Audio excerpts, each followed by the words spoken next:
by way of introducing to you all again, Laura Perahon and Christine Ross, two of my close colleagues, probably two of the most hardworking and busiest people in state government in any case across the state.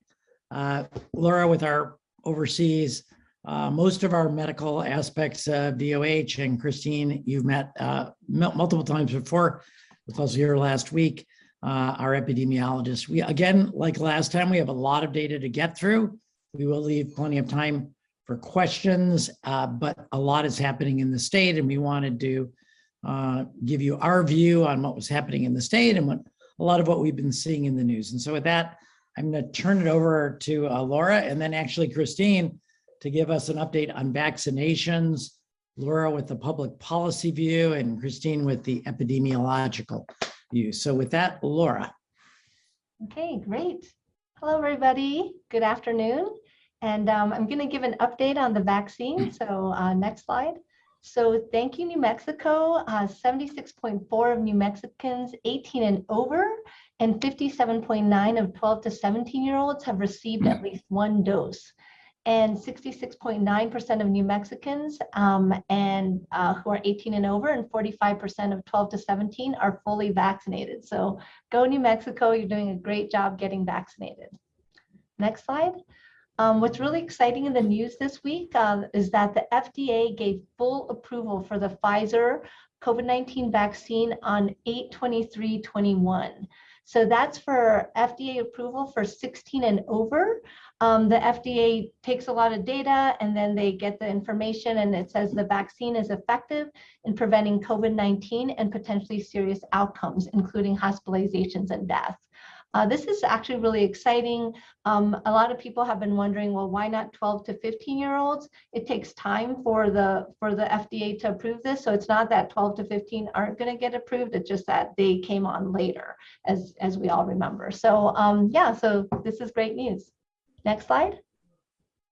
So for everybody out there who hasn't gotten their vaccine yet, there's 6 days left for the $100 vaccine incentive. The last day to get $100 for getting vaccinated is on August 31st. This campaign has been super successful.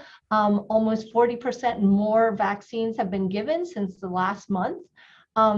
It's for first or second shots of Pfizer or Moderna, or the first and only shot of J&J. Just so you know, third dose shots are not eligible. And this is just an important point. A lot of people have been asking us, the $100 incentive, once you get the vaccine, you have to opt in, and it's available by email, text, or physical mail. If you get your incentive by email or text, you can only spend it online. If you get it by physical mail, it'll take you a little bit longer to get the incentive, but it can be spent anywhere, online or offline. So you can either get vaccinated on vaccinenewmexico.org, or you can call our hotline to get a vaccine scheduled. Next slide. This is how you opt in. This is just, once again, you find the vaccine location, you opt in, it'll ask you those questions, and then you'll receive your incentive once they verify your vaccine status. Great. So this is another exciting information that's going on. The COVID vaccine booster is actually being considered for all people. So unlike the third dose that we're giving now for people who are immune suppressed, the COVID vaccine booster is actually being considered for kind of some of the waning vaccine effectiveness.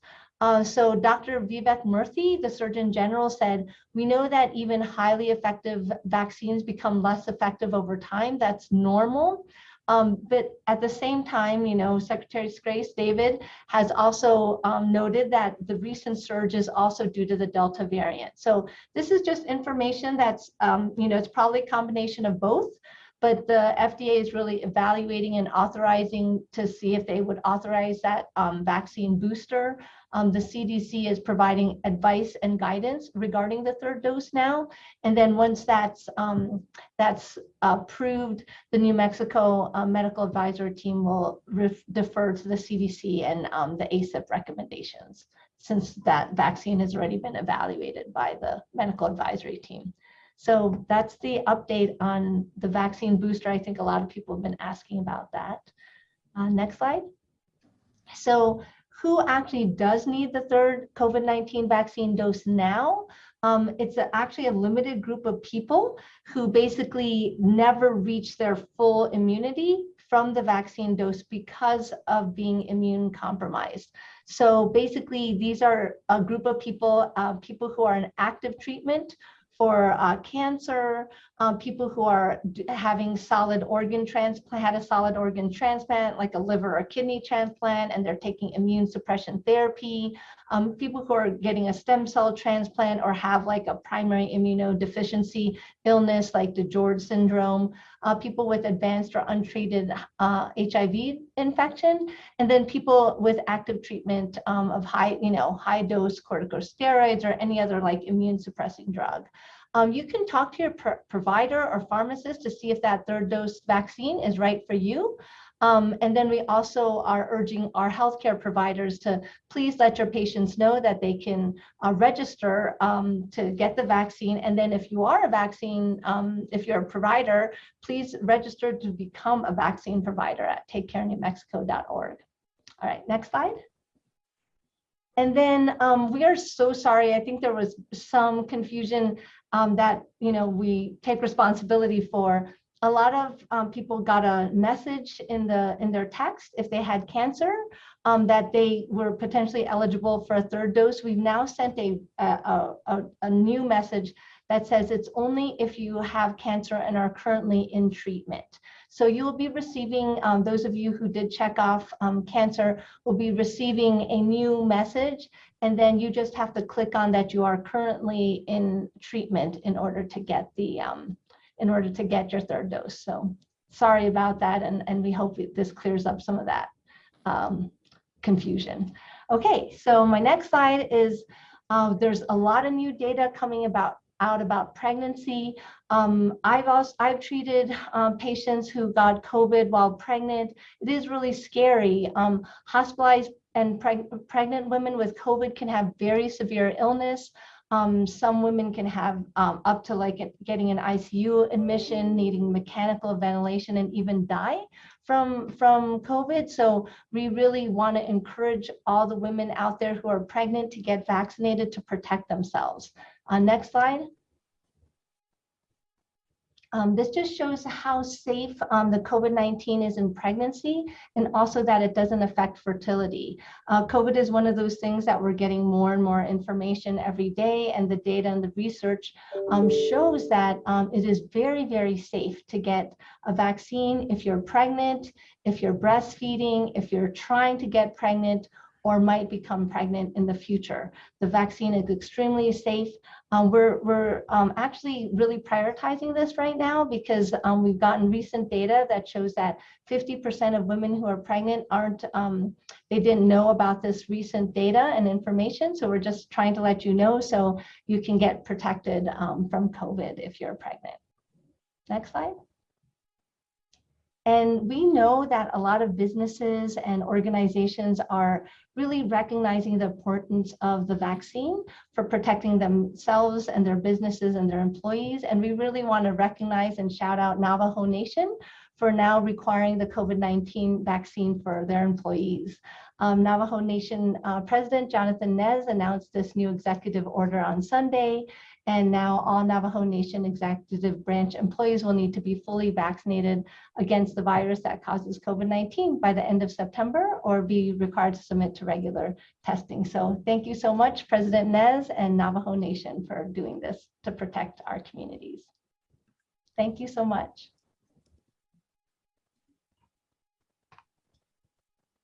Go ahead, Christine. Okay, great. It's my pleasure to be here today, and I'm going to present a few slides, primarily using our surveillance data. So let's go ahead and move to the first slide. Okay, so it's a little bit of a complicated slide, so I want to explain this. So this is data that's generated from surveillance that the state conducts on vaccine breakthrough cases. So we're showing this data in graphical presentation. And what we're showing you is the percent or the proportion in absolute number of cases, hospitalizations, and deaths starting from February up to the current week. So that we pulled data up through August 23rd. So the pink part of the bar represents the proportion of cases, hospitalizations, and deaths among unvaccinated individuals, and the blue represents vaccinated persons. So I think what the take-home message is right away is that we have a very, very highly effective countermeasure or tool to use to fight this pandemic. So predominantly what we've seen is that the majority of cases, hospitalizations, and deaths are occurring among unvaccinated individuals. Now, we've been sharing this data in the cumulative rates and numbers in one of our EPI reports for some time now. The report is called the Social and Health Characteristics Report. It's available online. But a number of New Mexicans and reporters have been requesting to see this data in a trend form. They wanted to see how this is changing over time, and they wanted to see the most recent period of time. And we've been diligently working on this. We have a whole team of people, really smart epidemiologists that have been working to refine the methodology. And so we're happy to share more of that data now. So we can go to the next slide. So this is the same surveillance system that we use to track vaccine breakthrough cases. And again, it's complicated, but it's using our surveillance data, and then we link it or match it with vaccine registry data. And again, this is depicting cases, hospitalizations, and death. The pink portion of the bar are those individuals that are unvaccinated, and the blue are those that are vaccinated. And so this is the most recent 4-week period of time dating back from August 23rd. And what you can see here is still the majority of the burden of hospitalizations and deaths and also cases are among persons who are unvaccinated. Though we are detecting, now that we're in this surge of infections and there is a high level of virus circulating in our communities, we have seen a larger proportion here of cases, hospitalizations, and deaths among vaccinated persons. So that is the difference that we're seeing in the data. Next slide. And this is another busy graph, and it's a little bit complicated, but the graph, what we're depicting here is COVID-19 infections depicted by the 7-day rolling average case rate. So this is the case rate per 100,000 population, and it's by vaccination status. So the green line, which I'm pointing at there with a large red arrow, is the case rate among unvaccinated persons. And this is very quite worrisome to see.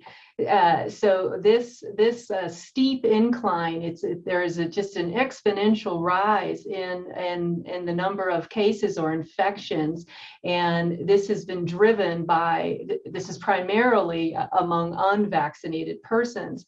So if you look at the yellow or the gold line, that's depicting individuals that are vaccinated. And again, what we showed in the previous slide, you could see that trend line moving upward. So we have detected more cases among vaccinated persons, but it does not compare to this steep incline here seen among unvaccinated persons. So very, very worrisome, and we're hoping that we're going to get the message out, and we're going to mobilize more people to seek out vaccination.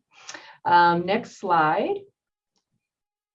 So this again is using the same data, and now what we're depicting is the 7-day rolling average of hospitalizations, or excuse me, the hospitalization rate per 100,000 population, again by vaccination status.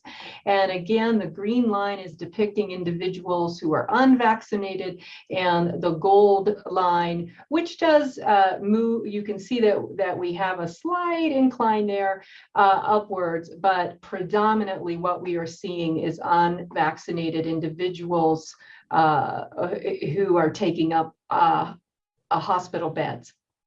And again, really hoping to get the message out here by using our surveillance data that you can see that vaccinated individuals are very well protected against hospitalization. And we're hoping to get more folks out there, as many people as possible that are eligible currently. We're hoping that we get them vaccinated. Now, I just want to mention briefly that surveillance data is very useful to look at trends. We look for signals that are worrisome, that could be worrisome changes, but it does have limitations. So one project that we're working on right now that I want to mention is that we are combining our surveillance data on vaccine breakthrough cases, hospitalizations, and deaths, and we're going to combine that. We're working to combine it with multiple other states, and I believe it's going to be a total of 13 jurisdictions that are going to contribute, and the idea is to use more data, have more robust methodology, and statistically sound analyses to look at these patterns. And this should be published in the CDC MMWR, I hope, in the next couple of weeks. I think I have a couple more slides. Next slide. Okay, and so this is data from Los Angeles. So this is published data, and the link is down at the bottom of the slide. And again, it's looking at cases, hospitalizations, deaths by vaccine status. So what do we see amongst persons that are fully vaccinated, partially vaccinated, and unvaccinated? You see the numbers there on the slide, but I'm not going to review those. I just want to head right to the takeaway point that from this data in LA County, they found that the hospitalization rates among the unvaccinated that were included in this analysis, the rates were 29 times greater than those persons that were vaccinated. And again, this looks quite similar, very similar to the data that I just shared from our surveillance work here in the state. So next slide.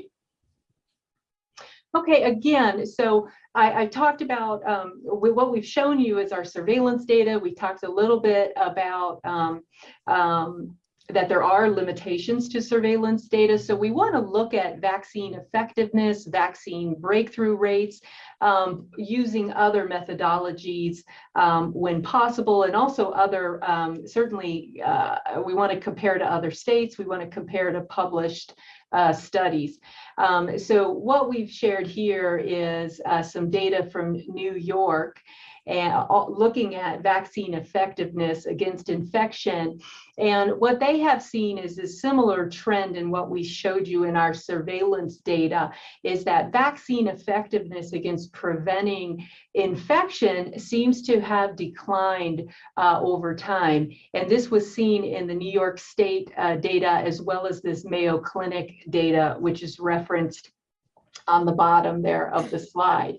I believe the one on the bottom is a preprint, but you can find that online. The study on the top is published. And what we're finding from combining all of this vaccine effectiveness data is that we are seeing a trend over time in the vaccine effectiveness in preventing infection. And this is why, now that we've seen this signal, we are starting to plan about rolling the necessity and the possibility of rolling out a booster. But what we're also seeing in this data is that vaccine effectiveness against hospitalization severe disease, hospitalization, and death remains very high. And so that's what you're seeing there on the slide. The age-adjusted vaccine effectiveness against hospitalizations remains stable in the New York cohort at 92 to 95%, and vaccine effectiveness, or VE, against hospitalization in the Mayo Clinic study also has remained very high. Okay, next slide. And I think this is my last slide, and I think that there is some additional information that we could add to this slide, which is the link to the study that this is referring to. But this is published data. This was generated from the Ivy Surveillance Network. It's basically a hospital network that we use to evaluate vaccine effectiveness against hospitalizations for flu and for other viral illnesses. So we use this surveillance network of hospitalizations to generate data also for COVID-19. And this data as well supports what we are seeing in our data, that vaccine effectiveness against hospitalization remains very high. I'm going to pause there. I believe that might be my last slide, and I can turn this over to Secretary Scrase.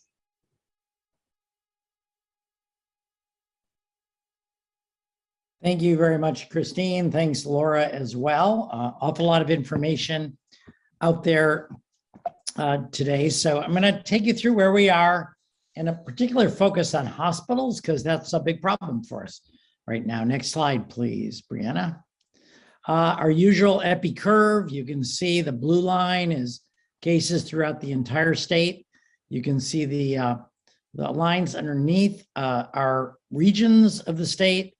And we've drawn that red box to give you a sense that the curve we're experiencing right now over on the right, the blue line, is just about as steep as the one in the red box on the left. I think it's a little less steep, but not that much. You can also see both the metro region and the southeast taking off, but this is the total number of cases. And of course, there's a lot more people who live in the metro region than the southeastern part of the state. But you can see those in the lower right, and then a little gradual increase throughout the rest of the state as well. Next slide. These are two epi curves similar to the ones I've shown you. The one on the left is the Northwest region case count by collection date, and the one on the right is the Southeast region. And if you focus, and Brianna, maybe you can point down in the lower right corner of the Northwest region, you can see the other one, Brianna, the Northwest region. You can see that we're having an uptick there, just like we are across the whole state. And if you look across and you don't really look at the gray area, it looks like maybe 60 cases per 100,000 people per day right there. Now, if you move across, keeping up with Brianna here, to the other graph, this is the Southeastern region, and you can see we're rapidly approaching 280 cases per 100,000 people per day. So we're about 5 times more cases in the Southeast than we are in the Northwest. And then if you note the boxes at the top, almost 2/3 of people in the Northwest region are fully vaccinated, and less than 50% in the Southeast region. And so this emphasizes something that's been important to me since the very beginning of the pandemic, and that's the importance of the actions we take, not just for ourselves, but for our whole community. Here's an example where tens of thousands of people choosing to be vaccinated has provided what we like to call herd immunity, that protection for everyone else in the community. You know, there are unvaccinated people who can't be vaccinated for medical reasons. There are children under the age of 12 who can't be vaccinated because we don't have a vaccine for them yet. And so the fact and I'm not picking on people in the Southeast either, but I do want to recognize the efforts that have been put forth in the Northwest, particularly through the Indian Health Service and the Navajo Nation that Laura previously recognized, to get so many people vaccinated as have done so. Next slide.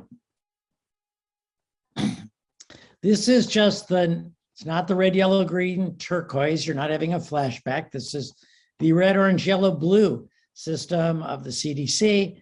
You recall the CDC said if you live in a higher risk area, you should be wearing masks indoors. Now the state says everyone should be wearing masks indoors. So only the people of Harding, the 657 people that live in that county, in theory, from the CDC perspective, might not need to wear masks, although our state mandate for indoors is that you should, and the outbreak is really way out of control.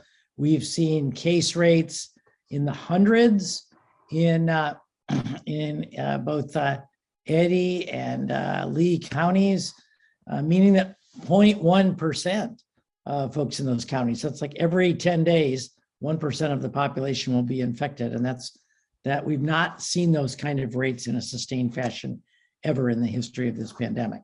Next slide.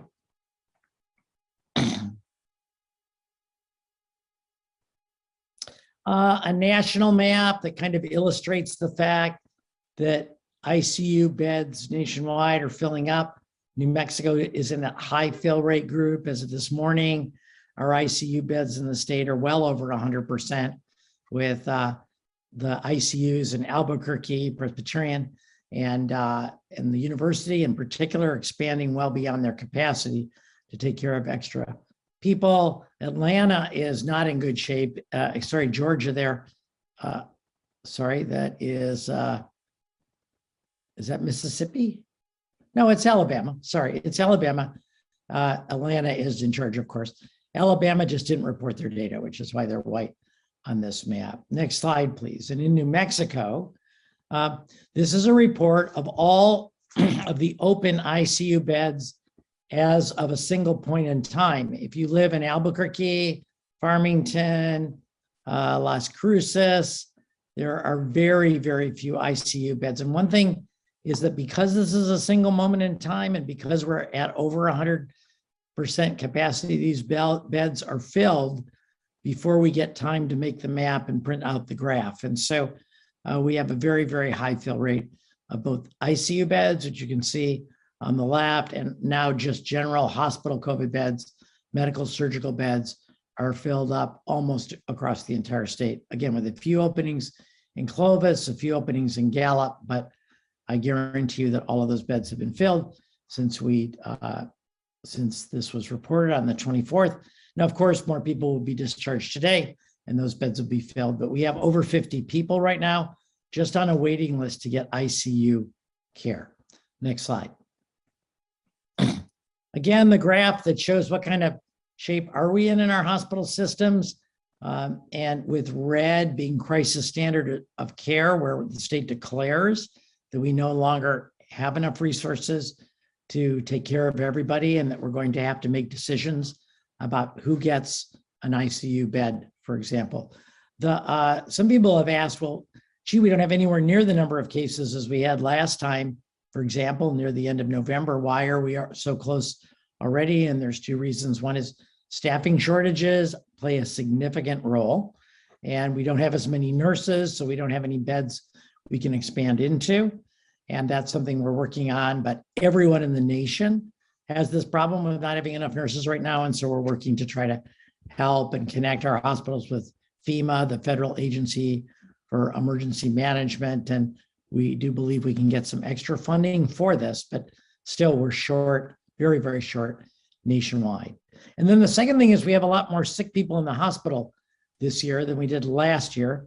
And you all know, if you've been watching these press conferences, that some of that is due to delayed care, folks who didn't go to medical systems and see their doctors for a year or more, now showing up with much more critical illnesses due to lack of diabetic care or care for their heart disease or their blood pressure or whatever. So in tough situation here, very, very close within the next week, we've decided to actually have a weekly press update for you as we go through this red period, so you can stay abreast with us with the data we're looking at and what's happening. And I'm going to give a couple suggestions about what we can do to turn this curve around in the next few slides. Okay, next slide. We do have some predictive modeling and Brianna, if you could point to that point on August 21st there on the blue line, or the blue and red line up above, that is where we were on August 21st in terms of hospital capacity. This comes from our modeling friends at Presbyterian. And the red and blue lines overlap because the red line is what they're predicting and the blue line is what actually happened. And you can see they've been pretty good at predicting. Lines below outline more ICU hospitalizations and ventilator use and those projections as well.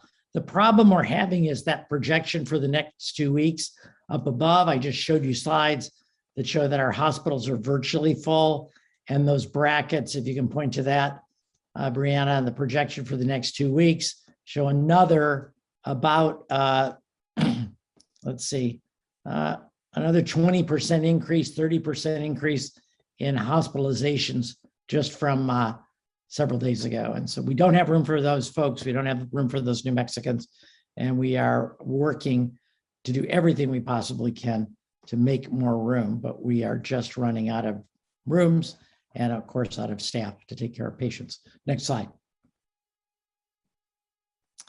COVID treatments. On the left, you can see the number of doses of remdesivir given to the moderately ill people who end up in the hospital who benefit from this treatment. It shortens their hospitalization. So hospitals are giving this treatment pretty much to everyone with COVID now in an effort to shorten those hospitalizations and make more room. They've been doing that since the beginning, and you can see they picked right up with the recent surge. But that's a little bit too late. Those people are already in the hospital. What can we do to keep people out of the hospital? Apart from going back in a time machine a month or two and having us all get vaccinated, and our time machine is broken, we're really left with the treatments. And that MAB stands for monoclonal antibodies. And those are for people who are over 64 or are obese or has any one risk factor for COVID. So for example, were I to contract COVID, which hopefully I will not, I try to be very careful, but were I to contract that, I would immediately seek out antibody treatment because I meet several of those criteria up there, and I am not obese, at least not so far in this pandemic. Next slide, please. So a reminder to get tested as well. We showed this last week. I won't go through it. It doesn't matter if you're vaccinated, please get tested. If you have symptoms of COVID, if you have what you think are unusually bad allergies or new runny nose and new loss of sense of smell or new cough, whatever, you should get tested. And we've seen a good response from people in New Mexico who are pleased to get more testing this past week. We've seen our test positivity rate curve downward a little bit. So thanks for all of you who have taken that advice. Well, you'll be hearing that message over and over and over again. The reason we want to test you, next slide, is so we can identify cases and get you isolated. You can still get the test at no cost. There are many, many locations around the state. You can go to findatestnm.org to find a test site near you. And of course, you can be tested at home through Vault, and they have their own website where you can get testing as well. Next slide, please. So where are we going based on all this? Is the curve continuing to go up? Well, yes, it is. You can see on the graph on the right that we project to go up even further. If you're optimistic and haven't had a lot of math training, you'll think, wow, we're only going to have 3.5 cases, but that's a logarithmic scale. So 1 is 10, 2 equals 100, 3 equals 1,000, and it looks like we're projecting 1,300 to 1,500 cases per day. And you know, I mentioned last week we have 3 scenarios: best case, middle case, worst case. We continue to track along our worst case scenario projections. If there is good news here, it's that there's a projection that you all and the public and our media partners helping with that will help flatten that curve, that people will back up a little bit, be more careful, wear their masks more diligently, stay away from crowded indoor spaces. And so this modeling shows that we could potentially get a downturn in this surge as early as the middle of September, but I think that's too far out to really call. And a lot of the modeling here depends on public response to the increased number of cases. You know, when 1,000 people a day are having a infection, that means that more of us are likely to know someone in our family or our friends who have COVID. I certainly have heard about a lot of cases in the past couple of weeks with people I know very well, and that causes us all to be more cautious. And so we would urge you all to be more cautious as well. I was talking with the legislature about public health orders, and I was thinking the public health orders aren't like the maximum number of things people should do to protect themselves. They're the minimum. And so you can wear a mask outside. You can avoid situations. Every person is different. Every person has to assess their own risk. Next slide, please. State employee vaccination rates. There's a lot in the news about required vaccinations. I'm really, really proud of this, although I want to give the credit more to Laura and Christine because I just recently arrived at DOH. But in the Department of Health, the people in the state government who know the most about COVID and the most about vaccines and the most about testing and the most about managing the pandemic, they've been doing it from the beginning. 88% of New Mexico Department of Health employees are fully vaccinated. I'm not sure, but we may be giving the county of Los Alamos a run for their money now. But please still consider vaccine. Please realize that there is a vaccine now, the Pfizer one, that's no longer on EUA. It's not experimental in any way. And if you're not going to, whether you're vaccinated or not, you need to isolate immediately if you get symptoms. And if you have risk factors, be sure to seek treatment to avoid hospitalization. So next slide.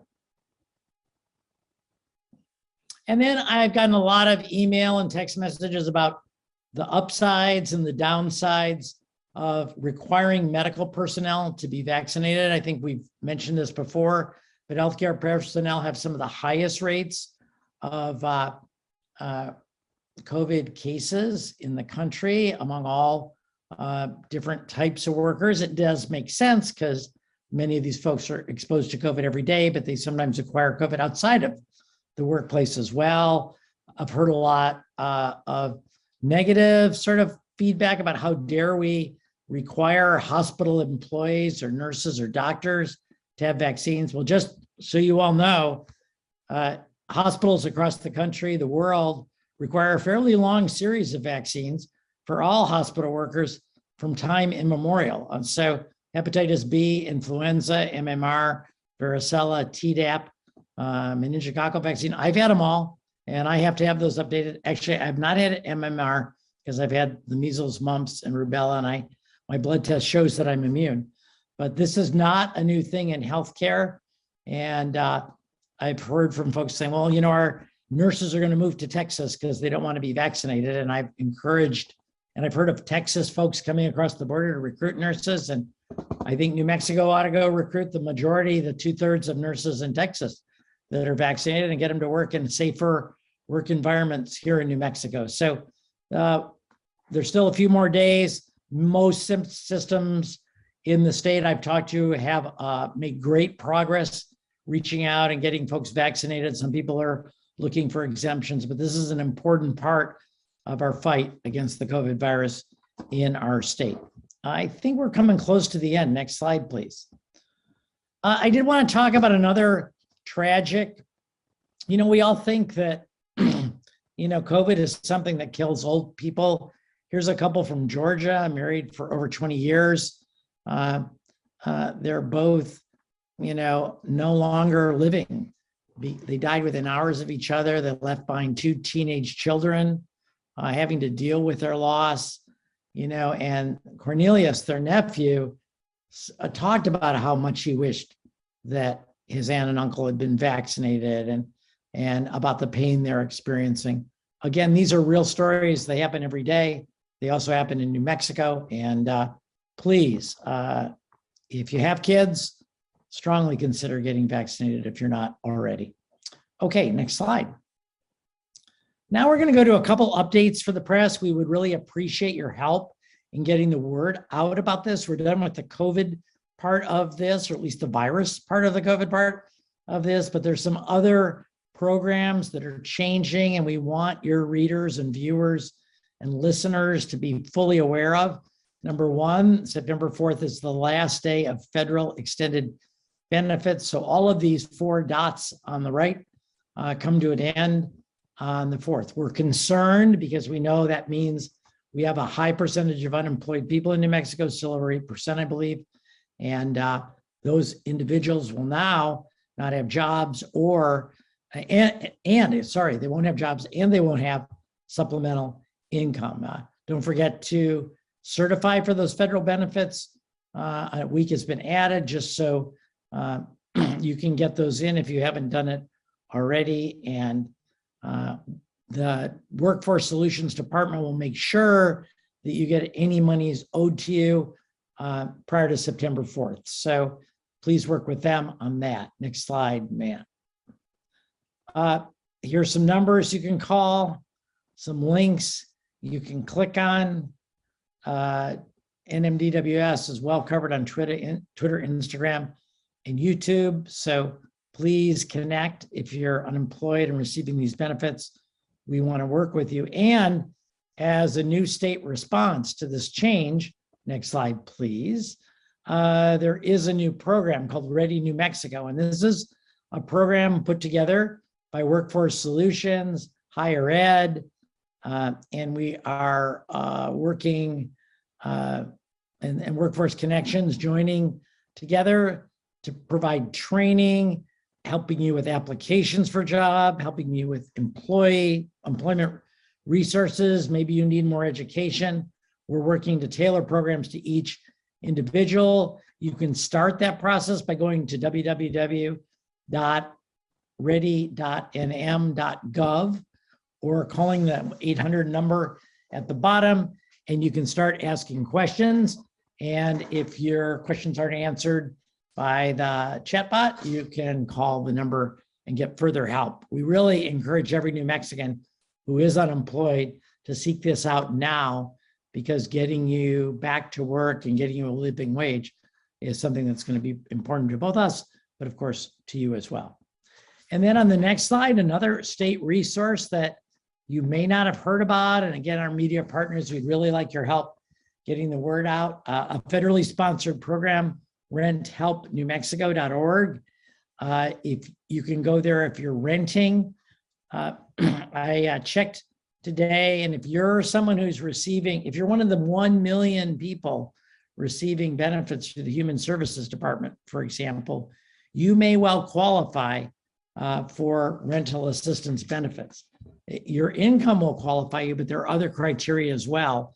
But if you're currently unemployed, for example, or you're having trouble paying your rent, there is a program to support you during this pandemic. Please go to the website shown here and reach out and get the assistance that you need. Next slide.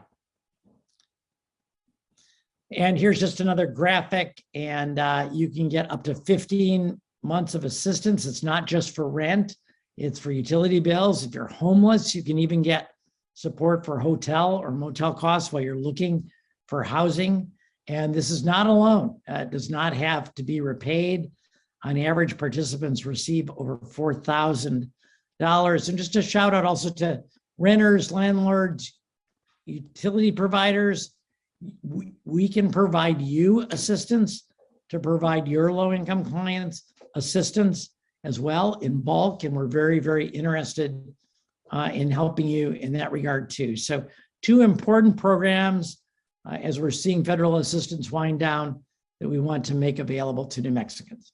And with that, I think we're to the usual closing slide that warns us that the virus is changed into Delta, and please get vaccinated. Now you can get a non-EUA vaccine within the next 6 days. You can get $100 and you can protect yourself, your family, and your community. I do want to emphasize again, if you do get COVID and you're over 64, obese, or have one of those risk factors for severe COVID illness, please seek out monoclonal antibody treatment from your provider.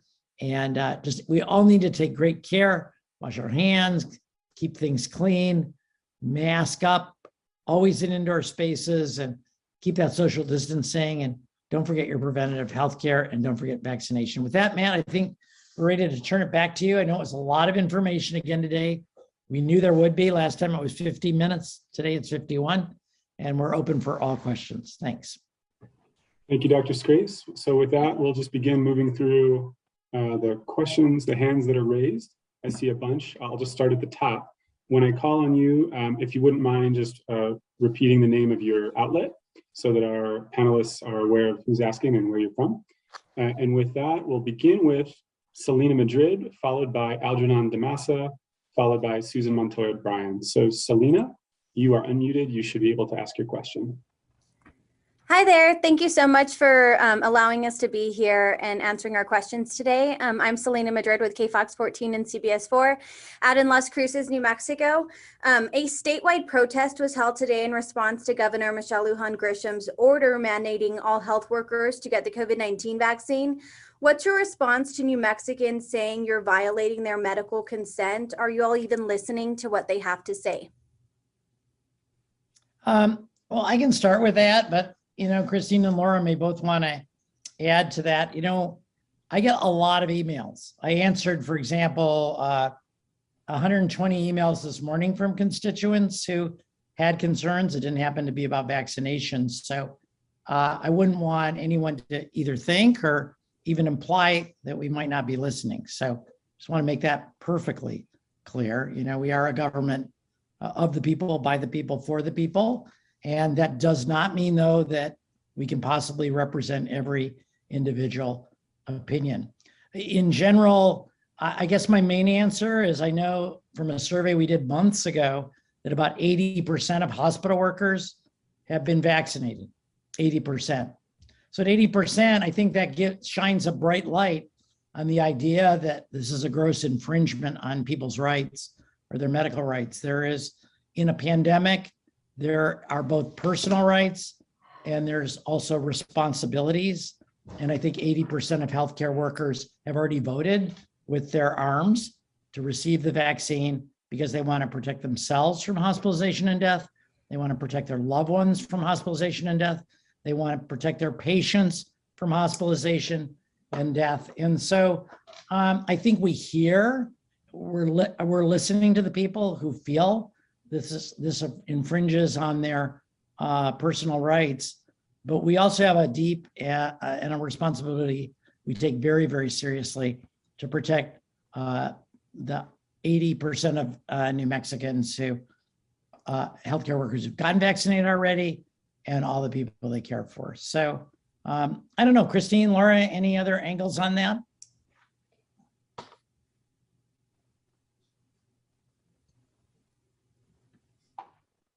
Hi, this is Christine. I think you gave a really good answer. And I just want to add, from a public health perspective, of course, there's a real tension between individual level interests and then public health concerns.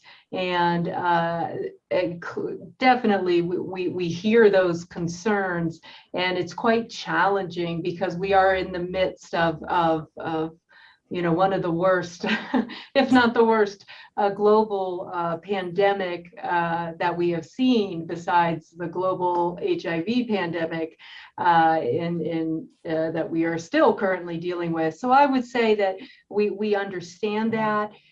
We understand those concerns. But we do have a long history of implementing public health mandates that serve the community at large. This ranges from water and sanitation efforts, of adding fluoride to water, seatbelt laws, the restriction on smoking indoors, childhood vaccines. So I would say we do have a long history of taking actions for the good of communities at large and for public health. reasons. But with that being said, I would acknowledge that I understand this is a very difficult and challenging time. And I think I'll pause there. I'll see if Laura wants to add anything. And no, I think both of you just said it very well. And just, I think one of the key messages has been just, help us protect our communities. And it's not just to protect ourselves, but our communities as well. So. Thank you, everyone. Next, I'll go to Algernon Damasa, followed by Susan Montoya Bryan, and then I'm going to ask a question on behalf of Annalisa Pardo, who's having a little bit of technical issues at her computer, so I'll just ask her questions for her. Algernon, you should be free to ask your questions. Thank you, Matt, and thank you all doctors. Just a quick question from Las Cruces, and it regards how the hospital network across the state as a whole balances the load. So I'm hearing today that there's a waiting list for ICU beds in the network, but the Las Cruces hospitals that I speak to, including Memorial Medical Center, are a little more sanguine. They're busy, but they say that they're not over full and that they do have a little bit of room. So I'm wondering, does the hospital system distribute this load as evenly as possible, or are there problems transporting patients from, say, the Albuquerque area down into the Southwest as needed? Algernon, that's a great question. And, I work with the MAT and I've been meeting with them almost daily now about this issue. We have brought up our statewide transfer center. It does keep track of all the beds in the state. Las Cruces, I think when I showed that map from yesterday, had 1 or 2 ICU beds open, but they may still have some room to expand beyond their normal capacity. We do transfer people. I remember the last surge, we moved people from Gallup down to Las Cruces. In fact, that's a long way to go, but we do function as much as we possibly can like one large system. And I've been getting a little different message just from all corners of the state right now about cases. And last, we have a hub and spoke model. Las Cruces with Memorial and Mountain View as the 2 hub hospitals. They take admissions from the entire Southwest part of the state. And then when they get over full, they transfer to Albuquerque. And so normally it works quite well, and we can always follow up today, but what you're hearing from them, like being sanguine doesn't mean they have lots of beds, but what you're hearing from them is a little different than what I heard this morning. So thanks. Okay, I think we'll move ahead to Susan Montoya Bryan, followed by Annalisa Pardo, and then we'll go to Daniel Chacon. Susan, you should be unmuted and able to ask your question. Doctors, this is Susan with the Associated Press here in Albuquerque. Thanks for taking the time to talk with us today. I noticed one of the slides mentioned 85% as maybe a magic number for avoiding a hospital crisis in terms of having folks vaccinated. So could you provide any insight in terms of the demographics of the folks who have not been vaccinated yet, and how many of them are folks who simply just can't get it for health reasons? Yeah, I'm gonna let Laura take this one because she has an enormous amount of data about the unvaccinated. I haven't had anyone in my practice who couldn't get the vaccine because of health reasons. I would estimate it's less than 0.5%. Some people can be allergic to polyethylene glycol, which is in a couple of the vaccines, but not all of them. So there's an alternative for almost everyone. And I didn't mean to put a pin in the 85%. I was just making the point that if we had that many people vaccinated, we probably wouldn't be to the case level we have today. Obviously, we can't go back in time, but Laura knows everything there is to know about the demographics, the ages, the beliefs, the behaviors of the unvaccinated. So Laura, do you want to enlighten us all? Well, actually, a lot of this information is from a study done by Gabe Sanchez from UNM Social Policy Center. And basically they surveyed approximately more than 2,000 people and did a very good sample of that group of people. And so a lot of the what he found in the study for people who are unvaccinated is some of it is, you know, ideological, like you just don't, you know, like believe in the vaccine.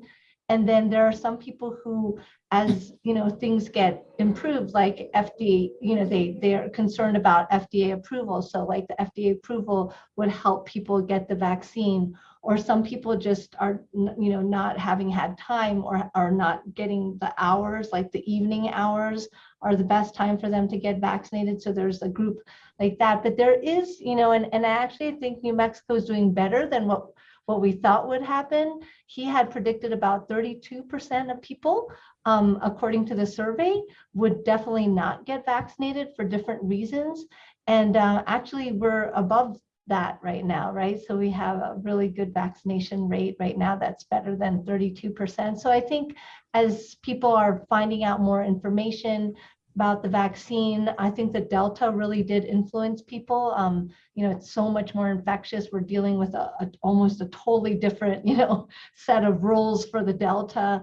I think that's why a lot of people are also getting vaccinated. We saw over a 36% improvement between last month in July to this month in August for the, I think it's a combination of the $100 incentive and also the concern about the Delta virus. And, you know, providers out there, what we've been finding from our own surveys that we've been doing in people who are getting vaccinated is that a lot of people are like, you know, my provider talked to me and he talked to me 2 or 3 times, or she talked to me 2 or 3 times, and I finally decided to get the vaccine. So I think providers and friends and seeing, you know, that it is effective, if it is safe, is really what's helping people make that decision. Thank you so much. So next, I'm going to ask a question on behalf of Annalisa Pardo, and then we'll go to Daniel Chacon, followed by Julia Goldberg. So the question from Annalisa Pardo is, what kind of effect, if any, are we seeing with the $100 vaccine incentive? In other words, is it affecting vaccination rates? And given that boosters seem like they're coming down the line, can we expect to see future rounds of incentive programs? Well, Laura already addressed that 30 to 36% increase in vaccines per day when comparing August to July. And so I think a good part of that is the, you know, is the $100 incentive that we've put in place. I don't know about another round of incentives. I mean, at some point, the incentives, we started and got 50% of the population vaccinated without incentives. We pushed that up to 60% with some incentives. We're pushing it a little harder, a little further with additional incentives, but we don't want getting vaccinations to become a source of income, a primary source of income for individuals in New Mexico. And so we're just going to have to wait and see. I think when you get the vaccine, when you have the second one, you find out it really isn't as bad as you thought. You're aware of what's going on in the community with the Delta variant.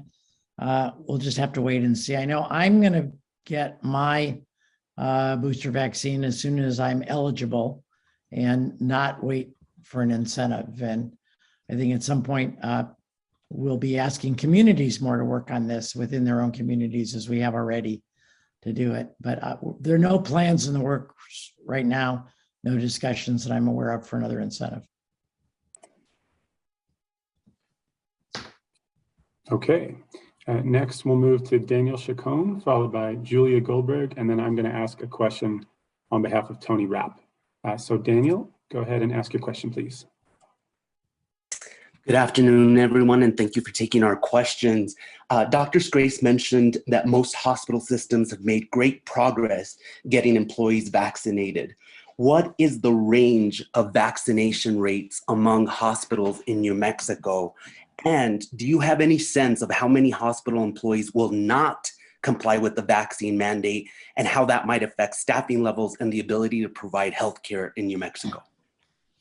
Yeah, I mean, I think it's a great question, and I have not personally seen that data. I know the Hospital Association collected some a while ago, and I think they would be a better source than we would. I do know that big hospitals, it varies also by the profession of the person working there. So, many hospital systems just required every employee to do it, but the closer you are to patients, the much higher the vaccination rate is. So doctors, I think, tend to run 98%, nurses over 90%, aides less. We've made good progress in nursing homes with nursing home staff. They're over 70% now. I don't have facility by facility ranges, but it's a really good question, and I will reach out to our colleagues at the Hospital Association, who I was just talking with this morning, to see if they're willing to provide more information. I know nursing homes data about vaccination rates for residents and staff are now available publicly by CMS, but I have not seen or heard of that for hospitals. So great question, Daniel, and I'll reach out and see if I can get an answer. Thank you. Okay, thanks very much. I believe next up is Julia Goldberg. Then I'm going to ask a question or two on behalf of Tony Rapp, and then we'll turn to Chris McKee. Julia, you should be unmuted. Thanks so much, Matt, and thank you so much, doctors. I have a couple of really quick questions. Some of them are basically yes or no questions. The first is actually a request. I know the Department of Health is creating a weekly report on breakthrough infections because I've been requesting it, as I think have a lot of other people. I was hoping you might just publish it so I could stop bothering the health department every week. But I didn't know if you could talk about, there's some detailed data in it that I don't really know how to interpret. For example, why are almost 60% of the breakthrough cases among women, do you think? And then Dr. Ross, I was hoping, number one, could you confirm that collaborative project you mentioned is COVID-net?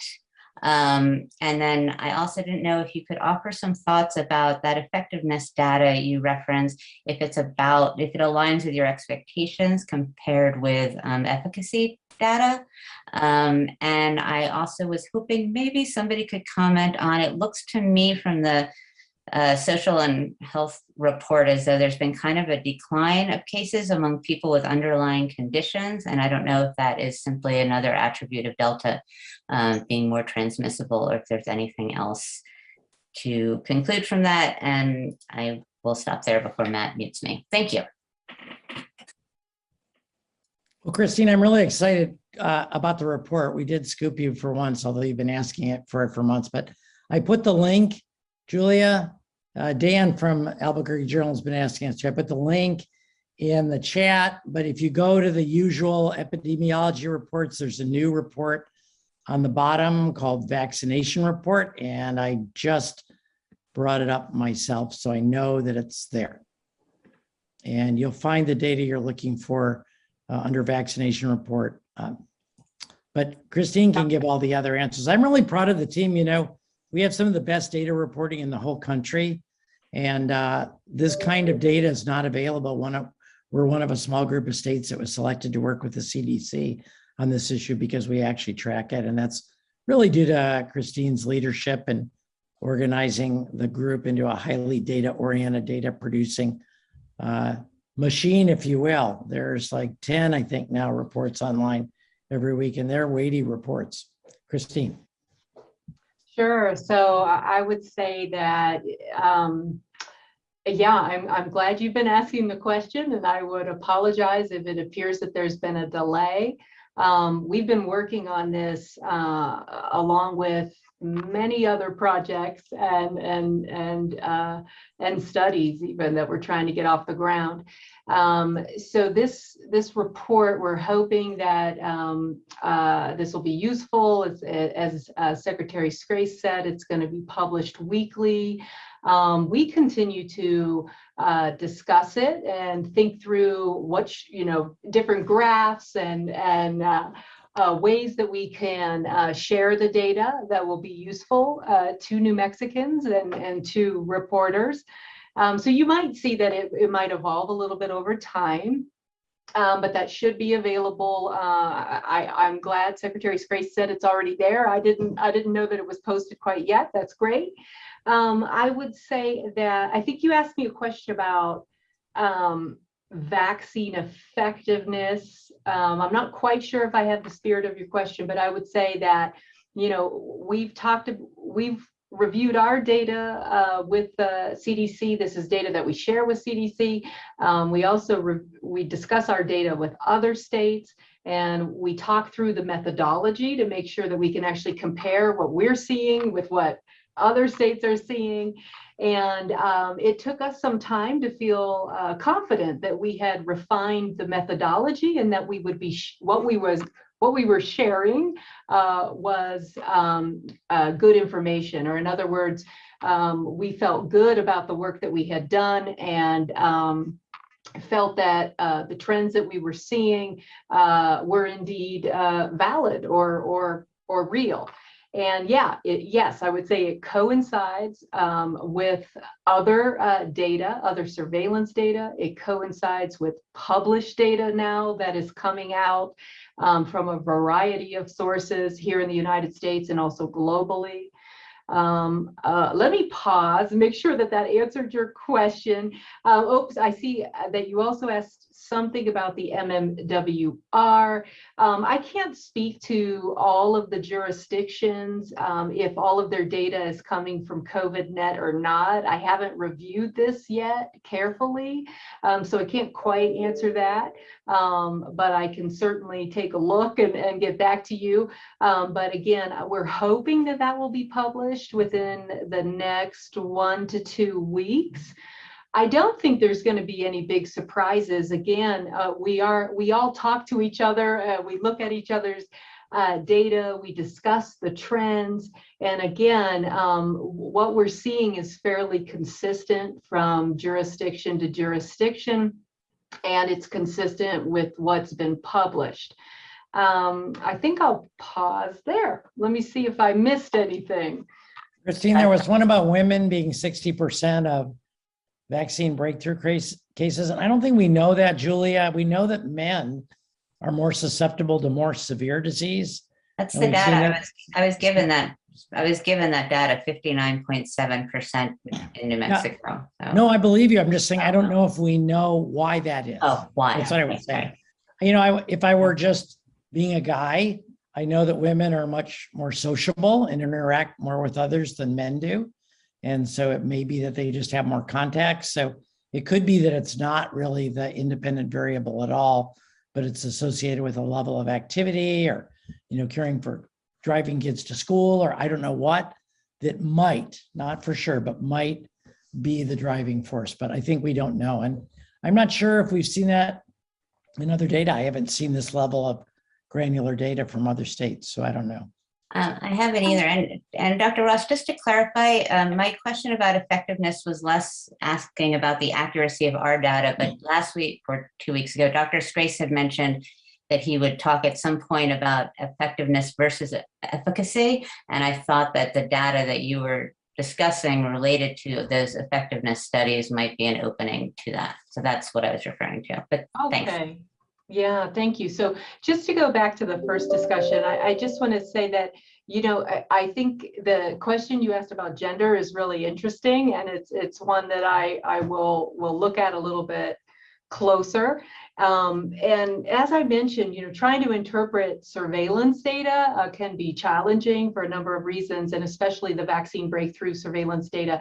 So you have to think about, well, what are the rates of infection by gender? I think, you know, who goes out and seeks a test? So who has more healthcare seeking behavior, and who would be more likely to get a test? Because if you don't get a test, we don't pick you up, right? We don't have you don't come on our radar, in other words. So there's a lot of interesting pieces there. What's the rate of vaccination uptake after vaccination? Are you more likely to get tested for whatever reasons?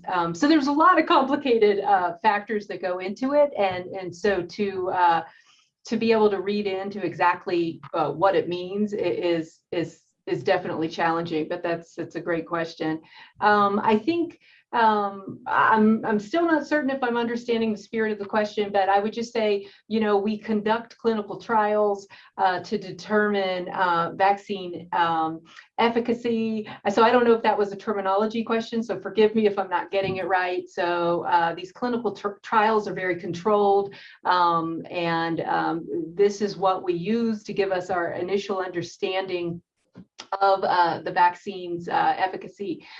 Later, once the vaccine received an emergency use authorization, we still continue studying the vaccines, and we do this, and we just switch the terminology a little bit. I think it's probably confusing, but then we call what we're doing after that clinical trial data. We're now looking at vaccine effectiveness in the real world.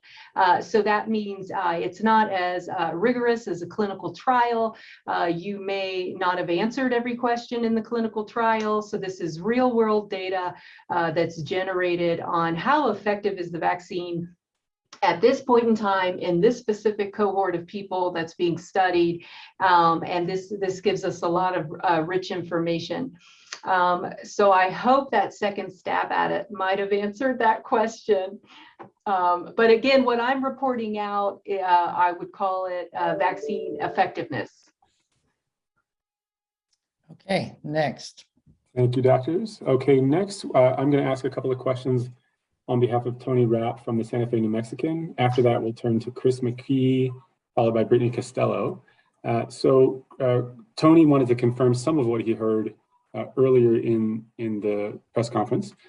He is asking us to confirm whether we could potentially reach crisis standards of care by early September, depending on New Mexicans' choices. And then he also has a couple of specific questions about hospitals. One is, are hospitals in the Southeast seeing more intake because vaccination rates are lower there? And is it possible that the Southeast will see a spike in deaths above and beyond what the rest of the state will see because vaccination rates are lower there? Yeah, I'll start with that one, and my colleagues can feel free to add in. Yeah, I think we're on track to reach crisis standards of care in the next week. I mean, unless something unanticipated changes. The way it works is cases go up first, then hospitalizations go up after that. And I think we were in the high 400s with hospitalizations yesterday, not even higher. So those have certainly been going up. And then about 4 weeks, 2 to 4 weeks after that, deaths go up. Yeah, we had 426 hospitalizations on yesterday, and I think 352 the day before. So it's going up very rapidly. That's like 20% a day. So we're concerned about that. And then, so cases first, hospitalizations next, and then with a longer lag, deaths will go up. So it is the case that anywhere where there are more cases, like we're seeing in the Southeast, but also in the metro area as well, we are sure to see more hospitalizations. And then after that, we're sure to see more deaths. But unlike the Alpha variant and the original versions of COVID that we went through the first year, we don't have a lot of great data, reliable data about death rates with Delta because it's had such a meteoric rise. It hasn't been around that long. And so we're still waiting for information from the literature. But if the question is it possible? I think absolutely. And that's what we're worried about. Thank you very much. Next, we'll turn to Chris McKee, followed by Brittany Costello, and then Dan McKay. Chris, you are unmuted. Please go ahead and ask your question. Hello. Thank you. This is Chris McKee over at KRQE News 13. I had 3 questions. First one being the dramatic increase in the number of people in hospital beds. We saw it. There was a correction issued yesterday, and there was quite a large number difference between the original number and the correction that went out. I just wanted to ask, I guess, the obvious question of, we are seeing this increase in hospitalizations. Is there any indication as to why? I feel like it has an obvious answer, but I want to ask anyway. The other 2 questions I have were numeric questions. How many people are on ventilators in New Mexico? And how many people are in hospitals from out of state? Is there sort of maybe even a weekly range there? And would you caution people who maybe look at that ventilator number and say, ventilators say, or the indicator of how bad COVID really is right now? Yeah, those are all really good questions. I'm thumbing up to bring my EPI report up yesterday, but we have 72 with intubation, 426 in the hospital. Chris, you're on to some really good points. The ventilators, I don't look at the number of ventilators, but the rate of people that are on ventilators. So I take the ventilators and divide it by the number of hospitalizations. And if it's going up above 20%, I get more worried that the disease is more severe. And if it's below that, I feel a little bit better. And I've got my calculator. We're at about 16.9% based on the data, just from a 1 day period. So that's not as reliable as over a week. So we're not there yet with that. But yes, we're really concerned about the rise in hospital cases. It's following the number of cases of COVID as usual by about 2 weeks. And I feel like there was a third question that I didn't answer. Thank you for those answers as is. The other question being, how many people are in hospitals from out of state? I know it's kind of outlined in that weekly epidemiology report, but there's no like true, very specific number. So maybe is there a range that you have weekly of about how many people you're seeing from out of state? Thanks. Yeah, we do have those numbers. I don't have them with me today. This comes up every time we get into a hospital crunch. And the key factor is not how many people from Texas, Oklahoma, Colorado, Utah, and Arizona do we have in New Mexico hospitals, but what is the net importation versus exportation? Because, and we looked at it late last week, and I think we had somewhere between 25 and 30 out-of-state people in New Mexico hospitals, but we had about exactly the same number of New Mexicans in out-of-state hospitals as well. So we transfer people all the time from the eastern part of the state to larger hospitals in Amarillo and Lubbock, for example. We transfer people from the southern part of the state to hospitals in El Paso. And so we looked at it twice last time when we were really tight on hospital beds, and we're getting the same result this time, that no matter what the number is, if it's 18 or 25 or 35 out-of-staters, we almost always have within 10% certainly of that same number of New Mexicans in hospitals out of state as well. So I think that's what you're really getting at. And, we could decide not to take any transfers from out of state, but then that would close off our ability to transfer people to other states as well. And we've decided we need the flexibility right now, so we're not doing that.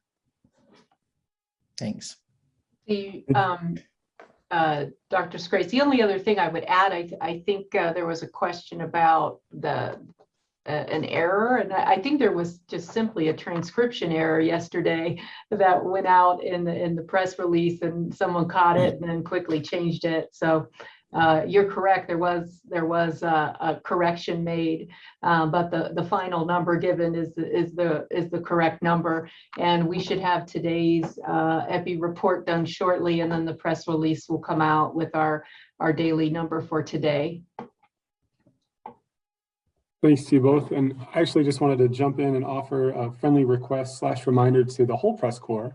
You may have seen that in our most recent press advisory for this event, we added a line just requesting that if you have a very specific epidemiological question, one dealing with the details of one or more of the reports, if you're able to send that to us a day or so in advance, that really helps to give the EPI team just a breather. They, as you can tell, they're working on quite a lot of projects simultaneously, and every time we have a request for them, they need to stop what they're doing and tend to that, and it just gives them a better chance to integrate our questions into their flow and get back to reporters in a timely way. But anyway, totally appreciate the interest in the details of those reports as it's coming up in this conversation as well today. So moving on, we have next Brittany Costello, followed by Dan McKay, and then Matthew Reichbach. So Brittany, you should be unmuted and ready to ask your question. Hi, this is Brittany with KOB. Thank you guys so much for doing this, as always. I wanted to ask a few questions. So with the ICU, Dr. Scrase, you had mentioned the 50 people on a waiting list. What does that mean? What types of people are on a waiting list? And I guess when I think of ICU, I think that those situations couldn't wait. So can you just break that down for me, please? And then I wanted to ask for the DOH, when we had our hospital update, I can't remember if it was this week or last week, they had mentioned that the individual systems would be submitting data to the Department of Health when it comes to those unvaccinated individuals. So are you guys collecting that data? If you are not now, will you be? And then I wanted to ask also, you know, when we talk about the rise in cases and hospitalizations early on in the pandemic, you know, that's when we saw the governor step up and close businesses. Since we're not necessarily talking about that in this case, how do we turn things around when it comes? I mean, I believe only a certain amount of people will probably get vaccinated. So I'm just wondering, how do we turn this around? And then the other, if you guys are able, I just wanted you to comment on the vaccine trials for Moderna and kids happening here. What do you guys see with that progress? All right, well, let me take a couple of those. Brittany, I'm going to ask Laura to talk about vaccine trials for kids and give her a chance to Google that. To Matt's comments too, one thing that you all know from working with me for the past year is I can use my calculator and talk, but not very well together. So always happy to do that math for you before the press conference if you're so inclined.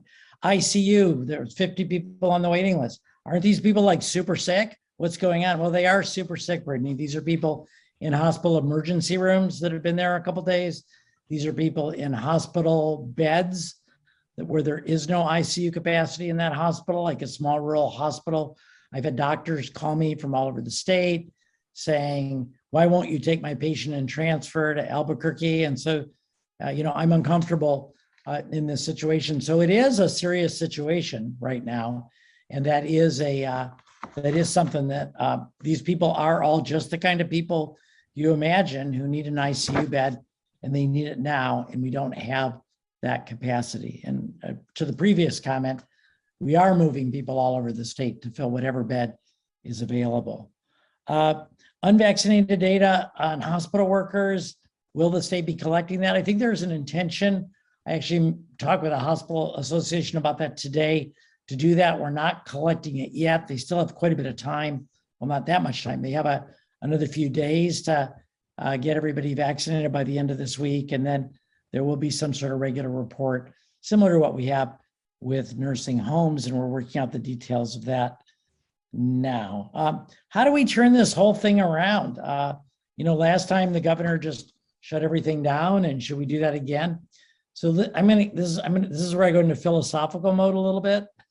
And I feel like up until this point in the pandemic, we sort of all thought about how do we fight COVID like a giant electrical on-off switch, you know, one of those big fork-shaped things where you pull it down and it turns off. And so either everything's open or everything's closed. And when everything's open, we have a lot more cases. When everything's closed, things settle down again. And, you know, we may be in this for the long haul.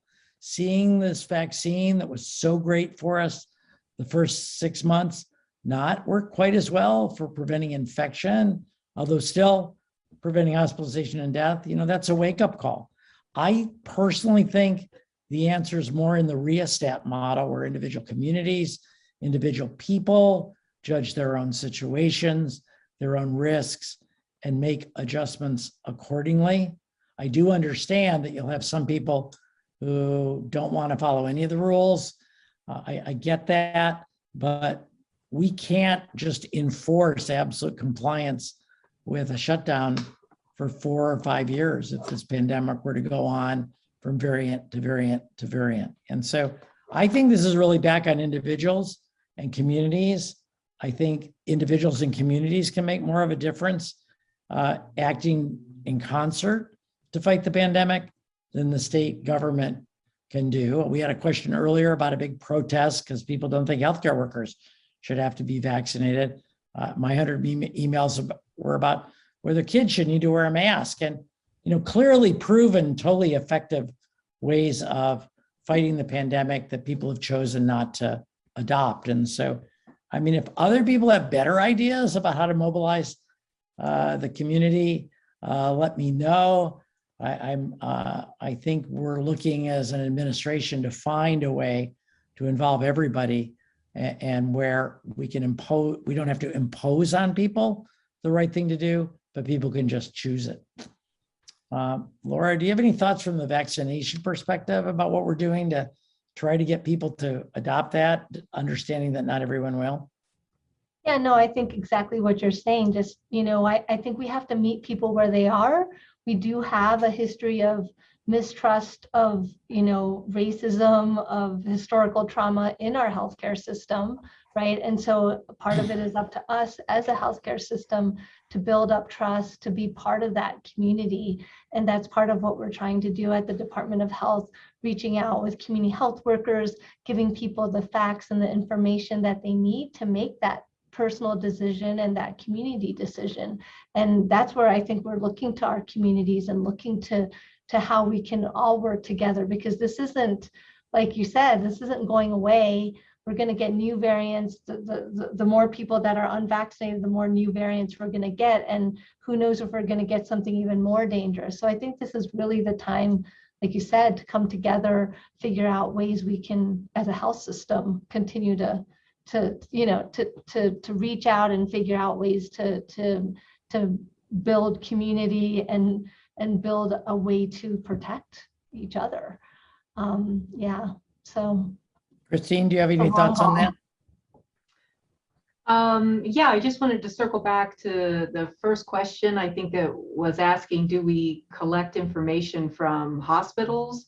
And I wanted to say, absolutely. We have a hospital follow-up team, is what we call them, and they receive updated information daily related to COVID-related hospitalization. So it's absolutely a partnership between us here at the Department of Health and all of our hospital partners in the state. So for example, we share information. We're trying to determine, is this a COVID-related hospitalization? So of course, if somebody has a COVID positive test, but they're admitted for labor and delivery or for surgery or a psychiatric admission or a trauma, we're not going to count that as a COVID-related hospitalization in this data and this report that we're going to share.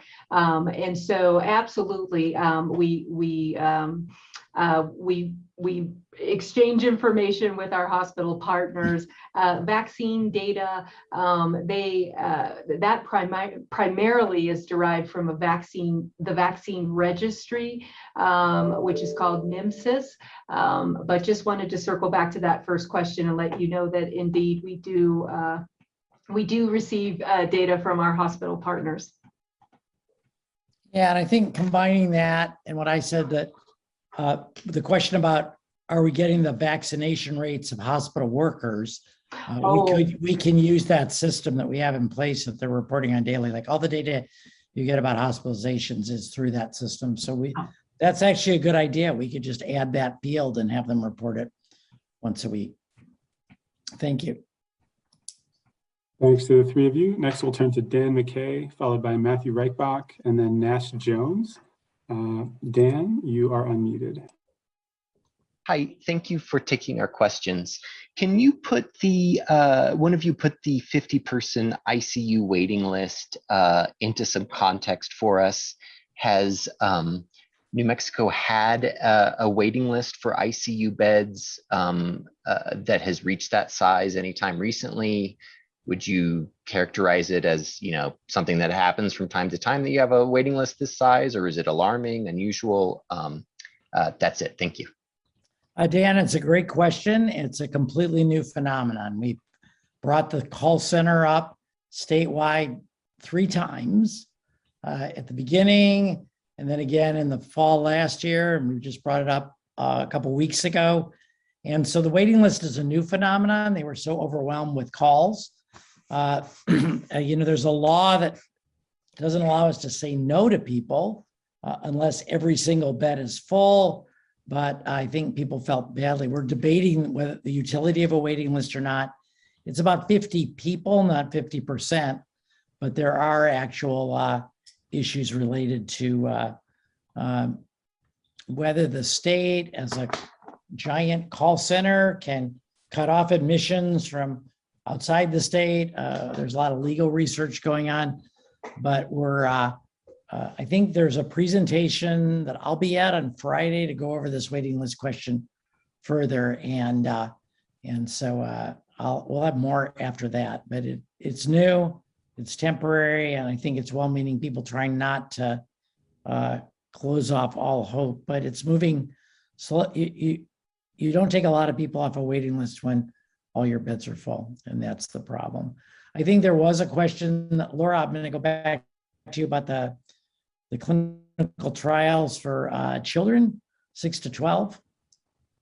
Yeah, so I just put that in the chat in case, we're moving on, but yeah, so there's, they even actually, we have a trial going on here in New Mexico at the UNM Pediatric Center for children 6 months to 12 years old. For Moderna, there's about 6,750 children enrolled in that study.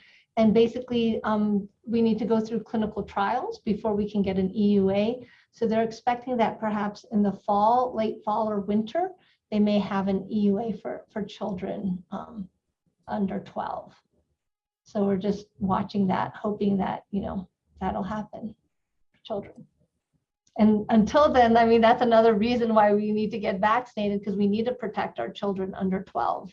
They can get really sick. It's not as often as adults that they get very severely ill, but they can get severely ill. And our only way to protect them is to vaccinate, wear masks, keep them safe.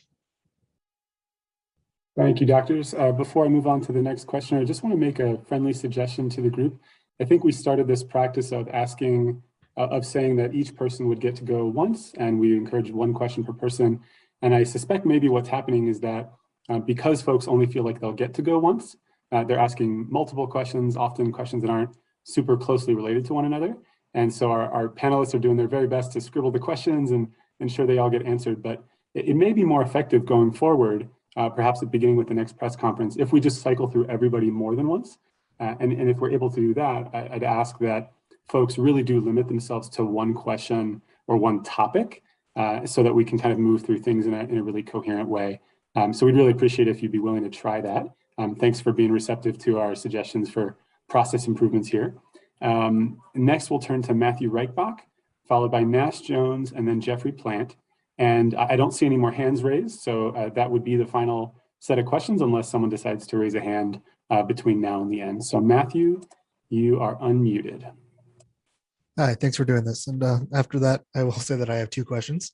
I just want to ask what the state is doing to address the nursing shortage that we have in the state. And also, has there been any data about the spread of COVID-19 in schools? And would going back to remote learning be a possibility? Thank you.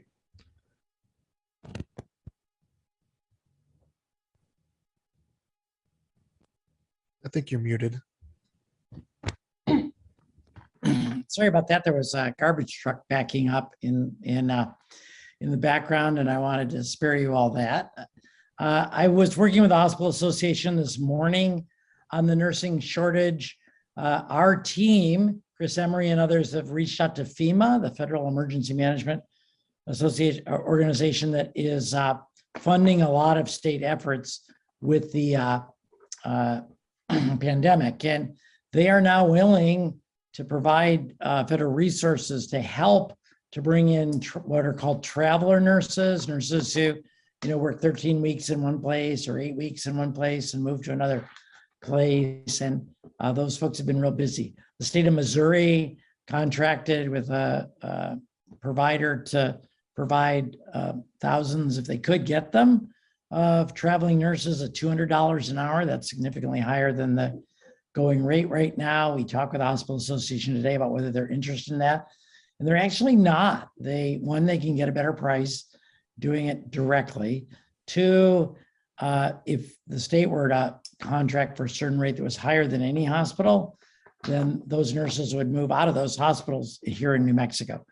We do have a way that not-for-profit hospitals can connect directly with FEMA to get reimbursement for costs of bringing nurses in to take care of patients. We're giving a orientation to that process tomorrow afternoon at 1. And we also have found out that for-profit hospitals likewise can get funding, but they will go through the state. And so we're working on setting up that process and doing that orientation as well. It's the single biggest constraint right now on our ability to really take care of people, particularly in ICUs. And so we're looking to try to expand our options.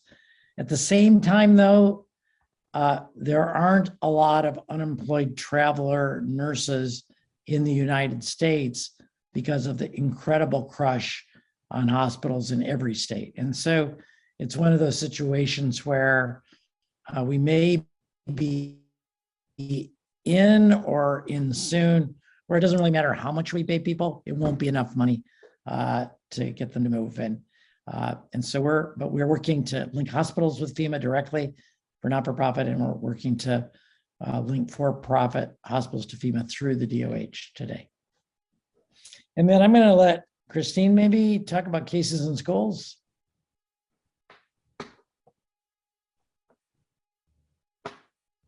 Whoops, sorry, took me a second to get off of mute there. So I want to just start with saying that we know that we're seeing a surge of cases currently. This appears to be driven by this highly infectious Delta variant. So we're seeing an increase in cases also among children. And this is when you break down age groups under 18, there's increasing case rates across the board. And so this was prior to school beginning. What's really complicated, I think your question is specifically, are we seeing school associated cases? And I just want to say that's very challenging when you have levels of community transmission so high like we have right now. Predominantly what we're going to see in a school is what's reflected in the community around the school. And so I am not aware of a large number of school associated cases, but certainly we're picking up cases among children that have been in school while infectious, and then we're providing recommendations on isolation and quarantine. I want to say that I think PED, CDC, and certainly us folks here at the state, we all think it's a very big priority to keep children in school, to keep them in-person learning. I think there were some challenges and some inequities that may have been exacerbated by that, and was just not something we want to return to. So that I do know that PED is trying to prioritize the implementation of these layered mitigation strategies that we know at this point in time, we know they work. And so I just want to emphasize that we want to see these layered mitigation measures implemented so that we can keep kids safe while they are congregating at school. So these are things like physical distancing, masking, hand hygiene, optimizing ventilation, and then certainly forming a firewall around children by vaccinating everybody who is eligible to be vaccinated. That is the primary way we are going to protect children who are not old enough or eligible to be vaccinated. So I hope that answers your question. Maybe I'll pause there, see if anybody else wants to add anything. Yeah, I would just add a couple things. We have a lot of discussions about schools and the modeling team. And recall, I showed a graph 3 weeks ago where the number of cases in the community would be about 400 less per day if everyone in schools wore masks.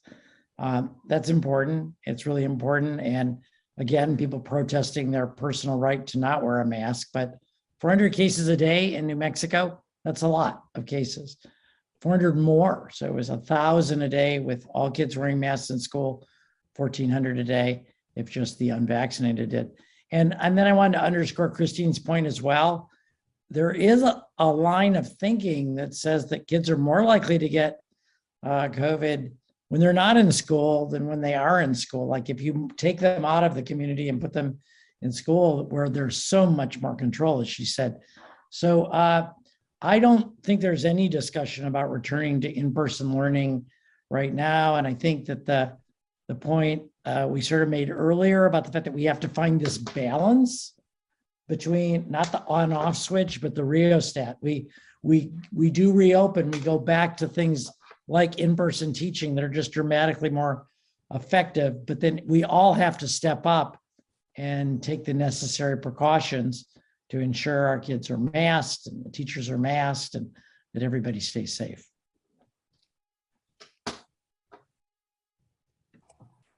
And I think, if I may, Dr. Scrase, I think you may have meant nobody. Oh, did I say in person? No, I meant Yes. virtual learning. Sorry.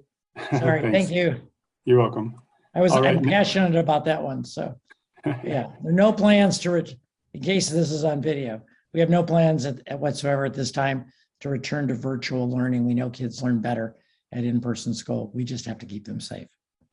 Thanks for the clarification. Next, we'll turn to Nash Jones, followed by Jeffrey Plant. Nash, you are unmuted. Great. Thanks, Matt. And thank you, doctors. You mentioned that we could be reaching crisis standards of care in the next week. You had a slide up there that showed that there was a kind of a weighted score from hospital self-evaluations of 32.5 just yesterday. So I'm wondering what the benchmark is for implementing those standards of care, those crisis standards of care. And then whether the plan for those protocols, like suspension of elected procedures, broadening credentials like we saw last year, that those are going to remain the same as when they were activated, when those crisis standards of care were activated late last year in December, or if those will shift some or look any different than what we saw in December. And then finally, what steps are being taken to make more room in the hospitals? And I forgot to mention that I'm Nash Jones and I'm with KUNM, the local NPR affiliate. Thanks. Well, it's a homegrown self-assessment tool we used in New Mexico. We've only used it one time to declare crisis standards of care. I vividly remember it was December 2nd. The score went up to 34. The break line between that gets you into crisis standards of care is anything above 32.5, which is what we're at right now. So we are close. We did in March of 2020 sort of close down hospitals, close down elective procedures, and that was did create some room for the initial wave. However, in November, we did not. November, December, we did not close them. Hospitals just voluntarily self-regulated and closed down those procedures as well. I mean, there's outpatient freestanding surgical services where we could, close them down and hope that the orthopedist that was doing the knee arthroscopies would be a good ICU doctor. Nothing against orthopedists. I don't think I would be a very good ICU doctor either, but it doesn't really create much capacity in our system. And so most elective types of operations have already wound down in almost every hospital in the state. I'm getting a report today from the Hospital Association on that. But last time they regulated themselves very effectively in the December timeframe. They they expanded. They closed operating rooms and turned them into ICU beds. And that kind of work is underway at the present time. So I think there was another question in the middle of that about additional restrictions. I think, again, our hospital partners have been really smart and careful about, raising their ability to take care of COVID while decreasing other things to have the right number of people on board in ICUs. We see them already doing that now. Not sure there's a role for government to enforce that, as they know how to manage their facilities better than we do. Did I miss something in the middle? Just Matt, I guess a follow-up would just be then what changes if crisis standards of care are activated? What looks different if some of the hospitals are already making these changes? And does it look different than when we activated it in December? No, it'll be the same. What looks different is that someone in your family may go to the emergency room, need an ICU bed, and there won't be one for them. What it means differently is somebody might go to the hospital to deliver a baby, and that hospital will have a hard time accommodating that patient. That did not happen last time, but it came close. What it means is any of the normal routine services you would get for non-life-threatening emergencies may be less available. But in the end, what it really means is that we're going to have to choose who gets care, who doesn't get care. And we do not want to get to that point. There was one night, I think it was December 9th, when there was no possible way to accommodate any more patients. And somehow we got through that night and things started to ease up. But the real meaning is hospitals won't be able to be hospitals for most of the things hospitals normally take care of people for, because they are overwhelmed with taking care of COVID patients. And also at this point in time, why this is a bad point in time is that the case mix index, which is a mathematical measure of how sick people are in the hospital, before this Delta wave was the highest it had ever been for New Mexico hospitals. We think some of that had to do with delayed care from the COVID pandemic.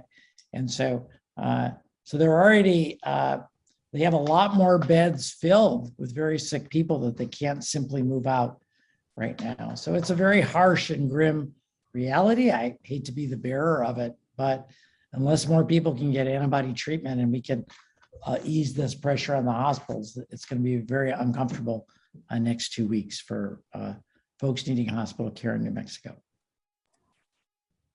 Thank you, Dr. Scrase. Finally, we'll turn to Jeffrey Plant. Jeffrey, you are unmuted. Thanks very much, Jeffrey Plant, Silver City Daily Press. I was going to ask another question about crisis standards, but I think I'll just let everyone wrap this up and ask why Gila Regional Medical Center in Silver City isn't on the available beds map. Is that just an oversight, or do you not have data? I don't know the answer to that, and I don't want to say anything that would put anyone in a bad light at all. So it may be that there are no beds and they just didn't trip the switch.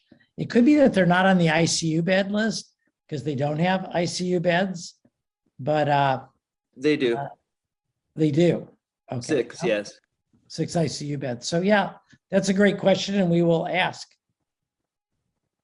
Thank you. Brianna will follow up on that and make sure that we reach out to Kyle and see if that's an issue in our mapping software or what. All right, everyone. Well, it looks like everyone's had a chance to ask some questions, which is great. I'll put it to the panelists for any final words. How about Laura, Christine, and then me?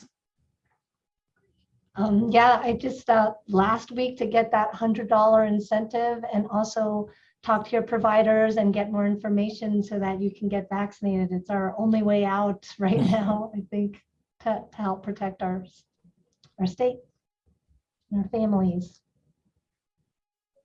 Christine. Well, I just want to say thank you for inviting me this week. It's a pleasure to have the opportunity to share some of our data. And I want to thank all of you for your questions related to our data. And I wanted to say thank you. One reporter had caught an error in our pediatric report. So thank you for your careful review. And then I have to echo what Dr. Petahone just said. I really hope that folks hear the message and every eligible adult finds a vaccine site and gets vaccinated. The data I shared today shows that vaccine effectiveness remains very high to protect us all, to protect us from serious illness, disease, which includes hospitalization and death. I'll end there. Yeah, and I really appreciate our media partners hanging in with us for so long today. A lot of information again, where we just felt like everything we had to show you was relevant. I do think you can really help us in the next 2 weeks by letting your readers and listeners and viewers know about treatment and seeking treatment. That's one thing we can do to slow the flow into hospitals. We're having a pandemic among unvaccinated people that is going to result in our inability to take care of additional people. It's going to result in a significant number of deaths. It's just a matter of time till we get to that point. And so anything whatsoever you can do to help us alert your customers of the need to get treatment if they're over 64, obese, or have another risk factor for COVID-related disease would be of great assistance to us, along with continued encouragement toward vaccination, highlighting communities or the Department of Health or Los Alamos or places where vaccinations are really high, looking a little bit more into that and letting folks know that this is an opportunity to save the lives of their loved ones and their communities and other people in their communities. So with that, well, thank you. Sorry for the somber tone today. I think we're all apprehensive about the next 2 weeks, and we all want to do everything we possibly can to mobilize our community to fight this virus and to keep folks in New Mexico as safe as we possibly can. With that, we'll say goodbye. Thank you.